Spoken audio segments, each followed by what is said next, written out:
Hello everyone, আসসালামু আলাইকুম। সবাইকে স্বাগতম নতুন আর একটা ভিডিওতে। তো আজকে আমি নতুন একটা জিনিস খাইতেছি, এটা হচ্ছে রাজশাহীর কালাই রুটি। তো আমাদের পাশের রুমেই রাজশাহীর একটা ভাবি ভাড়া আসছে। তো ওই ভাবিটা আমাকে এটা দিছে খাওয়ার জন্য। তো অলরেডি আমি কিন্তু অর্ধেকটা খেয়ে নিয়েছি। তো অনেক ভালো ছিল। তো আমি ইউটিউবে ভিডিও দেখছি রাজশাহীর মানুষের যে কালাই রুটি খায়, শীতের দিনে নাকি ওরা প্রচণ্ড কালাই রুটি খায়। তো আমিও ভাবতাম যে কি কালাই দিয়ে রুটিটা বানাই, একদিন আমিও বানাবো।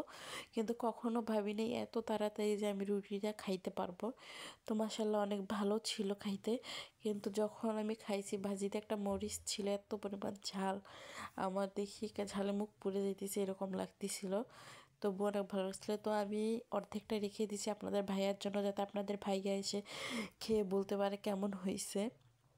তো ও কখনো কিন্তু মনে হয় না খাইছে যে, কারণ এদিকে এটা বানানো হয় না। আমি শুনছি যে রাজশাহীর এটা বিখ্যাত কালাই রুটি। তো যাই হোক, খুবই ভালো ছিল, নতুন অভিজ্ঞতা ছিল। কখনো এই অভিজ্ঞতাটা ছিল না আমাদের এটা খাওয়ার মতো। তো আমি কোনো দিন খাইনি, ছোটো থেকে বড় হয়েছে, কখনো আমি এটা দেখিনি শুনি নাই।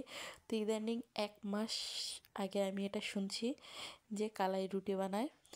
তো খুবই ভালো ছিল খেতে, সব কিছু মিলিয়ে অনেক ভালো ছিল। তো আমার ঠান্ডা লাগছে, এই জন্য আমার ভয়েসটা একটু অন্য। তো যাই হোক, আজকে ভিডিওটা এ পর্যন্তই। আল্লাহ হাফেজ।